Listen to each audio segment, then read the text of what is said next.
সকাল সকাল সবাই ঘুম থেকে উঠে গেছি, সবাই মিলে যাবো আজকে নানু বাড়ি, যেহেতু আমার মামা দাওয়াত করছে সেই জন্য। এই তো যেই কথা সেই কাজ, সবাই মিলে অটোতে উঠে গেছি, যেহেতু আয়নের বাবা আসছিল। আয়নের বাবা, আমার মা, আব্বা সবাই মিলেই যাব। গল্প করতে করতে সেই আমাদের ভাইরাল শালবাগানে পৌঁছে গেছি। যেহেতু মাটির রাস্তায় সেই জন্য এই রাস্তায় অনেক কাদা হয়। আর এই রাস্তাটা আমি ছোটবেলা থেকেই দেখতেছি, এইরকম কোনো উন্নতি হয় না অবনতি ছাড়া। রাস্তায় এতটাই খারাপ হয়ে গেছে যে অটো নিয়ে যাইতেই চাচ্ছিল না, আর এত ঝাঁকি, আর রাস্তায় অনেক কাদা হয়ে গেছে। এখানে যদি ধান গাছ লাগান তাহলে পানিরও অভাব হবে না, কাদারও অভাব হবে না। অবশেষে অনেক কষ্ট করে এই সুন্দর রাস্তাটা পার হয়ে আসলাম। আর আমার নানু বাড়িতে আসলে তো আমার ছেলে অনেক খুশি হয়, কারণ এখানে কোনো কিছুরই অভাব নাই। গাছ ভর্তি পেয়ারা, গাছ ভর্তি সব রকমের ফল, কবুতর সবকিছুই আছে। যাই হোক, আজকে আপনাদেরকে আমি আমার নানু বাড়ি ঘুরে ঘুরে দেখাবো কি কি আছে। নানু বাসায় দুইটা ডালিমের গাছ আছে, একটা আমার নানু লাগাইছে আর একটা আমি লাগাইছি। আমি যেটা লাগাইছি এটাতে অনেক পরিমাণ ডালিম আসছে মাশাআল্লাহ। ডালিমগুলো অনেক বড় বড়,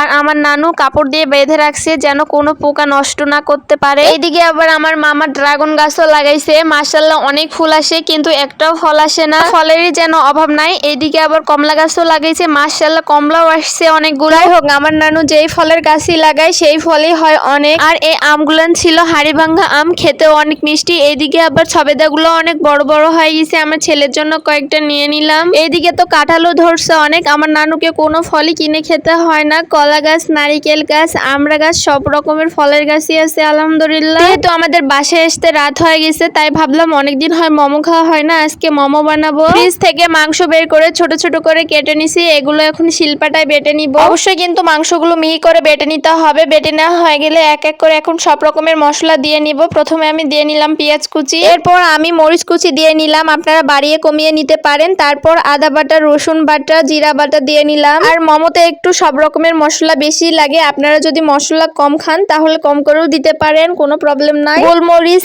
এলাচ, ধনিয়া আমি বেটে দিয়ে দিছি, আপনারা চাইলে গুঁড়া করেও দিতে পারেন। এরপর পরিমাণ মতন লবণ, সয়া সস, আর সয়া সসের পরিমাণটা আমি একটু বেশি দিয়ে দিছি, কারণ মাংস অনেক ছিল সেই জন্য। সয়া সসের মধ্যেও কিন্তু লবণ দেওয়া থাকে, আপনারা বাড়িয়ে কমিয়ে নিতে পারেন। এরপর আমি ভালো করে মাখিয়ে নিব। আর একটা কথা তো আমি বলতে ভুলে গেছিলাম, এখানে কিন্তু আমি সাদা তেলও দিয়ে দিছি। আর একটু সময় ধরে ভালো করে মাখিয়ে নিতে হবে, তা না হলে মশলাগুলো মাংসর গায়ে লেগে যাবে না। তারপর আমি নরমাল ফ্রিজে 1 ঘন্টার জন্য রেখে দিছিলাম। বের করার পর এই যে এরকম কালার চলে আসছে।